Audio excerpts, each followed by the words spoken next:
Hey guys, my name is Brandon and welcome back to my YouTube channel. If you like what you see in here, you're more than welcome to hit the subscribe button so you stay notified every time I upload a new video. Okay, let's get straight on with today's video. Hey everyone and welcome back to Is That More Brandon. So in today's review, I'm going to be doing a review to the 11th episode of The Apprentice 2024. We are literally one episode away from finding out who Lord Sugar's third apprentice is going to be. Oh my goodness. What an episode. Like, the interviews are always insane.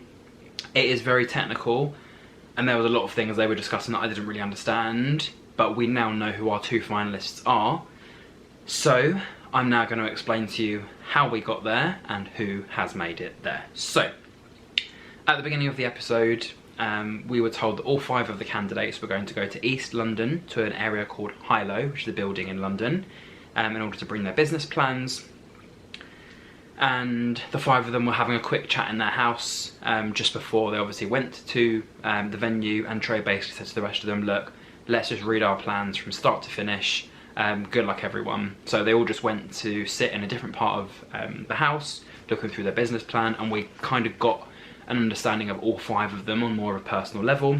It was really well put together, and I love how it kind of makes it so dramatic, but it is genuinely something that could change someone's life. £1 million to be invested in a business, and I think, yeah, I know it's an entertainment show, but it is entertaining, but you also can potentially change people's lives as well, as proven potentially soon.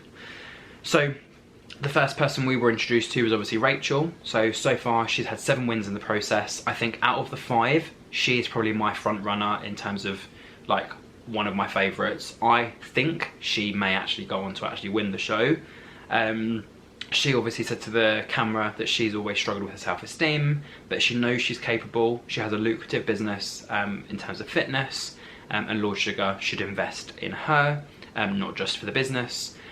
She said this is a dream for herself, and she said she wouldn't have been able to do this about 5 years ago. So I think, yeah, the more you develop yourself and the more you give things a go, the more experience you gain over time as well. Up next was Trey. So him going from a music business to kind of in the business world, he said he's never worked a normal job, questioning what he's thinking in terms of why he's wanting to go down this route. He said he'd love to have a mentor like Lord Sugar. It doesn't really get much better than that. Paul was next. So he's currently 28. He's been in a dental business for 2 years. He turned one of his businesses from £100,000 to a £900,000 profit. He likes taking risks, might not always do the right thing, but always wants to try and always likes to try something new. So he's very much motivated for change and motivated to do something different.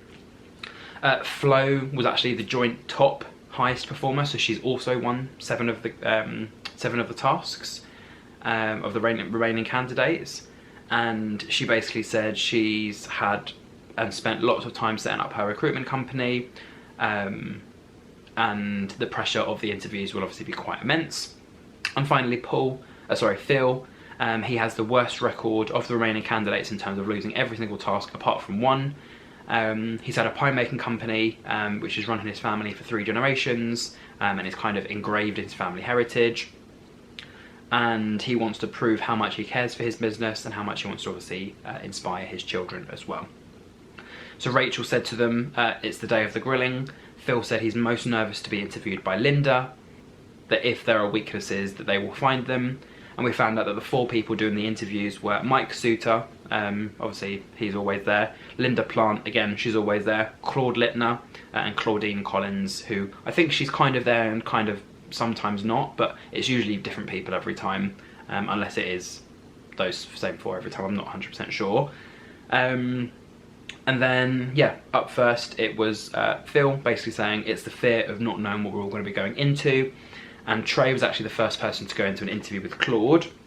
So Claude basically said, can you just quickly give me an idea of what the company is? And he said it'd be an investment for a testosterone company called Zap. With Claude saying that he needs a business plan, and questioned whether he actually knows what goes into a business plan. Trey said you obviously need to talk about the level of projection and the actual business itself. With Claude saying that there's nothing about distribution in terms of where you're going to get these products from. And then Trey basically said he consumes this industry every single day, he knows he can sell, and kind of questioned Claude on his question about whether he actually would be able to sell this business. He obviously came out and Rachel kind of looked at him and just said, was that the worst you could ever imagine? And yeah, he basically just said, yeah, he just kind of went all in on me. Yeah, 1 interview down, 3 to go. Up next was Paul. He went to go and see Linda, and she said that obviously his company is all about well-fitting scrubs and that they stretch and things like that. But she sees more of an industry with the whole cosmetic dentistry, and with the scrubs, she kind of basically said he doesn't really know a lot about that, so why didn't he stick to his original company? And Paul basically said he has contacts for the production, so for example his dad owns a textiles company, so he can kind of save costs by getting someone in the family to create them. And Linda just said the product doesn't seem to be finalised, and he knows nothing about the business. So yeah, again, he kind of got a grilling there from Linda. Rachel said to Flo, remember who you are. So this is just before Flo's first interview, and she went in with Mike. And she basically explained that she wanted to create a recruitment agency, placing senior professionals into companies of some sort. And he basically just said that the structure of her business plan is really, really good, and questioned how she came up with the name Hawthorne. And she said she made up the name Hawthorne Recruiting because obviously, yeah, just based on, I think it was like the Greek goddess or something like that she basically said. And Mike said that there's actually another company called the Hawthorne Consultancy that's already been live since 2010, so she may need to go about changing that name. And she kind of just said, yeah, well, actually, I may have to rethink the name on that. Phil went in to see Claude. Again, he explained that he had a family-run business, he handmade pies, and Claude said he's made a significant amount of cash, but he needs to put the profit and loss accounts on the business plan. And Phil said that you can obviously get the numbers on Company's House. And Claude said that, yeah, you're not gonna get much information on there. You're gonna get like a bit of information, and he would rather have a 10-page business plan with all of the information and all of the things he's interested in than just 100 pages of things that he's not really bothered about, such as things like pictures, for example. Up next was Rachel. So she went in for her interview with Claudine, explained that she had a boutique fitness studio and ran classes in the north of England. And Claudine asked her whether she thought she could replicate it across 5 different gyms, what she's doing in one. Rachel said that she's got a consistent source. She's training staff and managers to obviously understand and know what the core values are. Because I think here Claudine basically said, yeah, you are already one person, you can't copy and paste yourself in 5 different places. So she was going to train these people to be like her, and then obviously send them off to their different venues. She also then picked up on Rachel's logo, obviously North Studio. The logo was not unique, it was purely just a few words in bold black text, didn't really stand out. And then Rachel said to the other candidates that it was tough, and it kind of went as the best as she thought it could get. Trey said it can't really get much worse than Claude.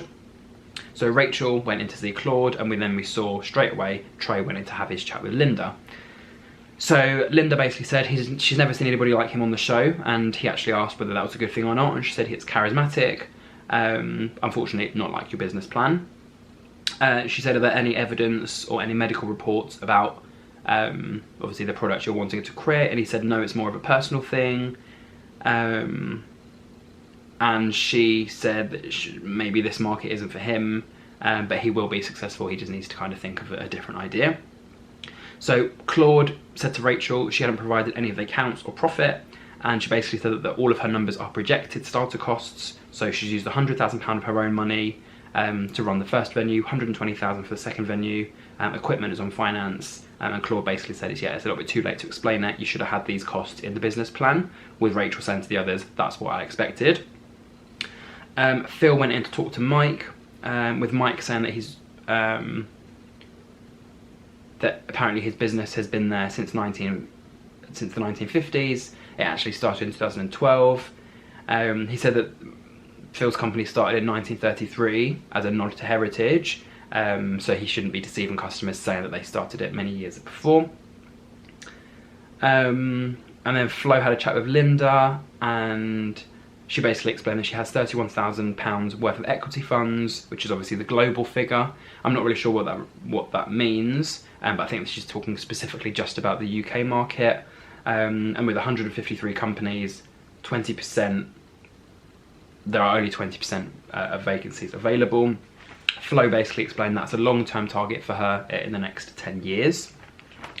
Phil spoke with Mike, and he basically said he's got £700,000 in the bank.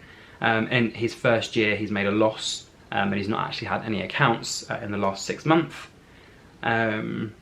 Mike asked how much the company's worth, and basically Phil said no idea. It takes a bit of time to obviously process the interviews, and again, yeah, I guess Mike basically said here that you should know how much your company is worth if you're running the company. Paul spoke with Claudine, and she said that obviously he's been the cover story for Top Dentist of 2022, and he's worth over £2 million. But he also added that he can body pop, which she kind of was like, why did you put that on there? And also questioned why he was starting a new business with no experience rather than just sticking with his dentistry business. Flo also went in to see Claude, and Claude basically said to her that people usually start cautiously in business. She's gone in and basically already spent Lord Sugar's £700,000 on staff costs within day one, and that the company would go bust in 4 months. She said that she's seen these numbers happen before with the headcount, and Claude basically said, yeah, falling short is not good. You don't want to be falling short, losing money, and kind of leaving yourself backed up in a corner on day one, and kind of have no company 4 months later. Trey had a chat with Mike, and basically asked whether shops will actually sell testosterone, and Trey basically said no. I'm not really sure why, but I don't think no. And Mike said, yeah, it's obviously illegal to have controlled substances in shops. And Trey said he's got ingredients in the shop, but not the actual testosterone packets themselves. He also said that he's not actually physically gone to taste the product, which obviously the site is in Scotland, but he knows how the products would probably taste, and he trusts the people in the drinks lab. So this is where Mike basically said, look, I've actually got 2 testers and 2 samples, so we can actually taste them now. And Trey was kind of like, oh my God, you've actually got 2 samples. Rachel went to see Linda, and Linda basically asked her whether she had membership fees as part of her income streams, and then Rachel basically said it was either membership or class packages, so they could either pay in advance or they could just pay as and when they wanted to turn up. And then she asked Rachel if there was a strategy in order to mitigate any of her losses, and she said it's between 50 and 60% of pay, and then the rest are kind of just flexible. So 50 to 65% of people pay their money, pay their bills, pay their memberships, and then the rest of the people are just kind of there paying little bits as and when. And then obviously back to Trey and Mike. Mike said that obviously this sample had ginger, black pepper, vitamin C and D, with Trey saying that we could be tasting my future product. Mike said it burns the back of his throat, and questioned Trey whether he was actually going to finish it or not, so he ended up finishing the whole shot, saying it's got a kick, but you kind of want it to have that kick. And I think Mike said, yeah, at this point I'd rather just have low testosterone. Phil had a chat with Claudine, basically saying that his mum and dad are his biggest inspiration for how hard he's seen them work, and she basically said that his parents must be proud of him. He said he obviously wants to focus on what he can leave for the children in terms of his legacy. Paul had a chat with Claude, knowing that there's a limited capacity for what's needed, and he's not bothered about the scrubs. He should focus on the dentistry. So again, pretty much all of them have said to Paul, focus on the dentistry, don't worry about the scrubs. Paul basically said high risk, high reward, and then Claude said, yeah, the dentistry model is much better. It's a fantastic business, so why mess around with all of this stuff? And then Paul came back and told the others that Claude had told him he'd picked the wrong business, so now he's headed a little bit all over the place as to whether he sticks with the scrubs or if he moves over to a different idea. Rachel spoke with Mike, and she had got her .co.uk website for her lead city, and obviously the URLs for the other cities she hadn't actually bought and set up yet. Mike actually showed her that he bought the websites, and she managed to buy them back off of him for £34. Phil went to chat to Linda, and he basically explained that he peaked during COVID, and she explained to him that she thought he expanded a little bit too quickly after COVID. Whether there was a real opportunity for this type of industry, again, was questionable. Phil said online has a large upscale, and Linda said that he needed to have more understanding on his losses in order to be able to move forward with his business. Paul had a chat with Mike, and again, he basically just said the images that he used in the business plan were not his images. He's kind of just copy and pasted them from someone else's restaurant just to put the logos on. And Paul said, yeah, this was just purely to show where the logos would go. Obviously, it's not his range. He should have probably taken his own photos. And yeah, Mike said he seemed to have ripped off somebody else's website and then tried to include their work within his business plan. And then finally, Trey went to Claudine, and he basically said usually heroes are external, but for him, his hero is his dad, who basically had a dream to come to London and be rich. She also brought up the fact that he's lost, obviously, his brother, and Trey said, yeah, his brother was a phenomenal soul, and she said that brother will be proud of him today. And then obviously, as a quick summary, Phil basically said to all of them, it's been the hardest day, let's be proud of ourselves. So that was a quick summary of the rundown of the interviews. So I think they all basically got a bit of a grilling. I think for Paul, it was more go towards dentistry, don't go towards scrubs. For Flo, again, she didn't really talk about any of the numbers. For Trey, it was whether or not his product of this testosterone drink was actually going to work, bearing in mind he's never actually tasted the product.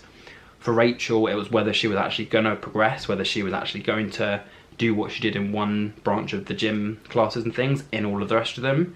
And then for Phil, again, it was he's got a successful business, but he hasn't actually accounted for his profits and losses. He hasn't had any sort of accounts management in 6 months. So is that going to either help him or hinder him with his business? Probably hinder. So that was kind of a quick summary for all of the 5 of those. So yeah, in terms of the boardroom, straight away, obviously Lord Sugar brought in the interviewers. So Mike, Claudine, Linda and Claude. So they all came in to basically talk to Lord Sugar, Karen and Tim about who they thought potentially had good business plans, who they thought didn't, and who potentially he could and couldn't go into business with. So firstly, they discussed Flo, with Mike saying it was a recruitment agency. She has a track record, but obviously it's a tough industry. Claude said that she's obviously a bright woman, and Linda said that her figures in year 1 mean that Lord Sugar would lose his investment and almost go into debt straight away. And Claude added that she was crazy on hiring people straight away, with Mike saying actually in total it would be about 15 people. With Paul, Linda said the business plan was disappointing, he wanted to go into scrubs, no production, no quality control numbers, and that he should focus on the dentistry. Claudine said that it was a lucrative business to get into, and Claude basically said that he hopes that Paul has made another proposal. With Rachel, Lord Sugar said that she has 2 gyms, with Linda saying she wants to have 3 new locations opening up. No subscriptions, just passes or a 3-month purchase in advance. Claude said there's lots of pressure, and she is passionate, but she doesn't have any numbers. She's apparently made a £250,000 turnover with £50,000 profit. And Mike basically said that in terms of the financial economy, she is the person to do it with. For Trey, Lord Sugar joked, saying it's a bit of like a Viagra smoothie. Claudine said it was a wellness drink with the best level of something. Lord Sugar questioned whether he had any plan. Claude said that in year 2 he would actually make £200,000 with profit guaranteed. Year 2030 he'd go public and obviously make a £2 million profit. Mike said that it included things like pepper, roots, and like I said, he would rather live on the lower testosterone. And Karen said that it wasn't really the tongue that should be tingling.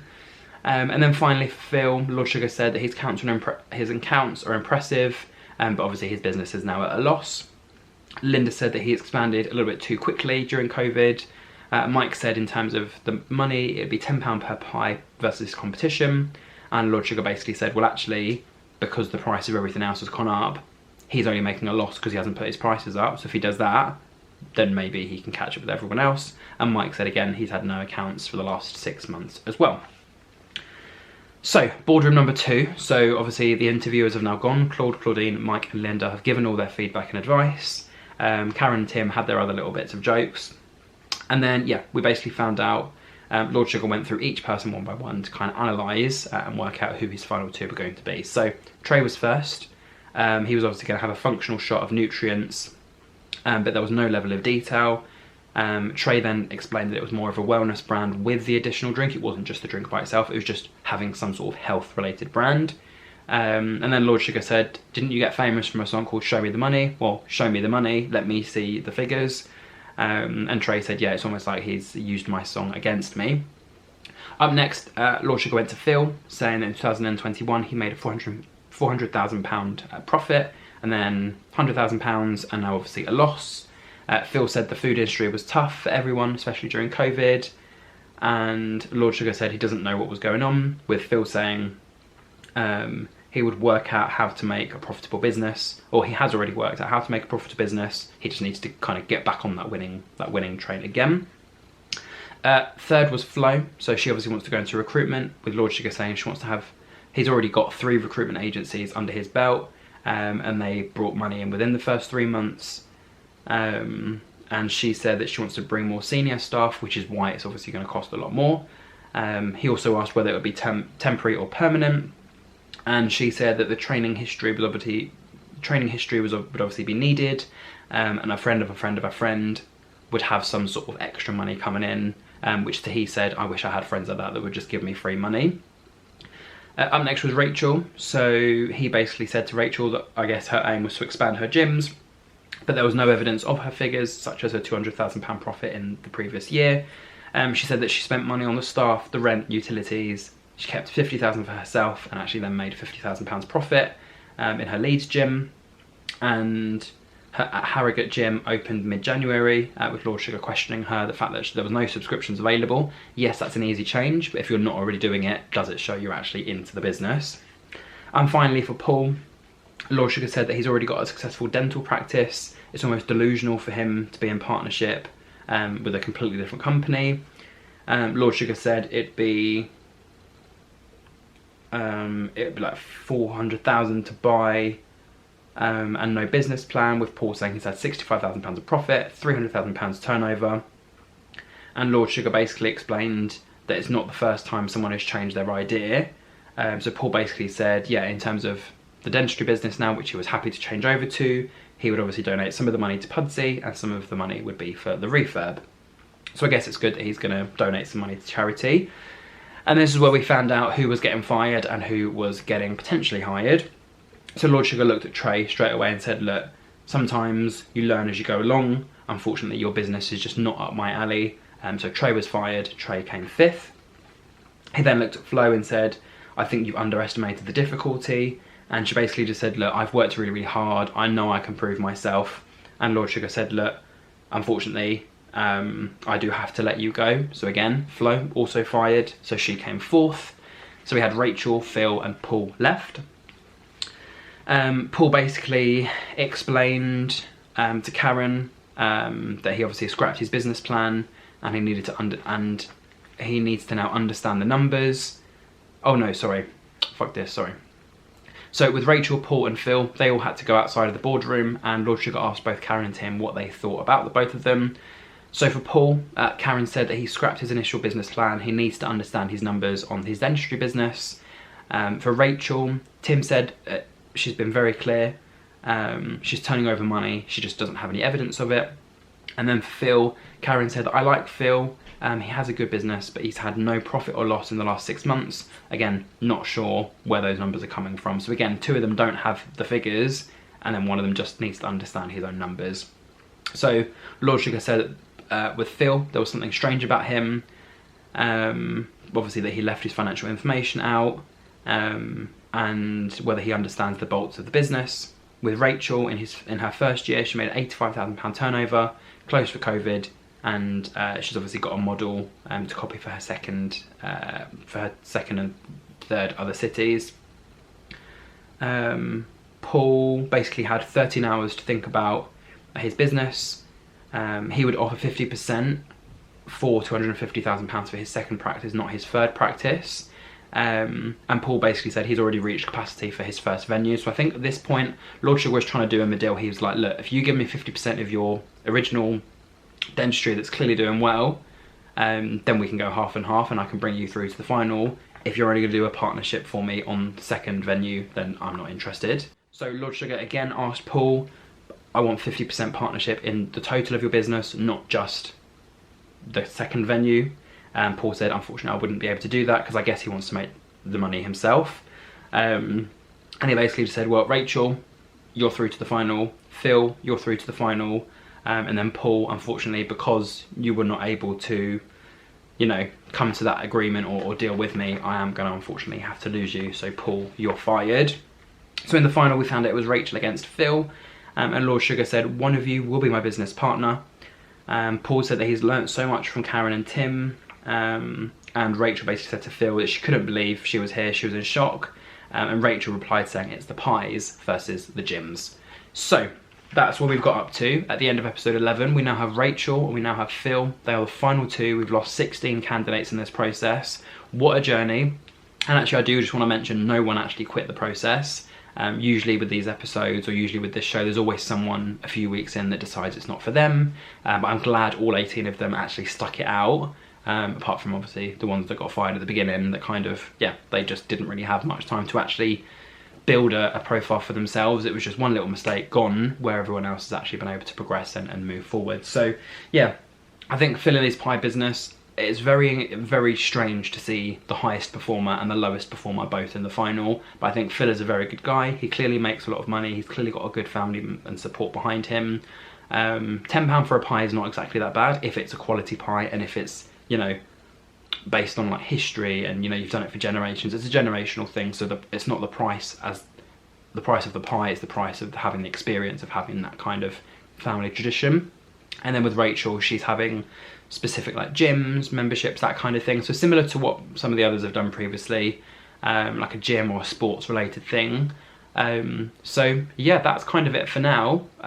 Yeah, again, I think Rachel's really, really good. I think she's very smart, she's very on it, she's very, yeah, she's very present, and she always has a response for something in a positive way.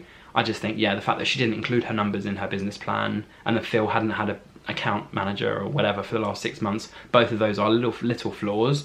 But I mean, they're both doing a lot better than me. They've both got their own business, they're working for themselves, so they're obviously doing something right, and they've made it to the final of The Apprentice. So again, beating 16 other people, whether they lost the task or won a task.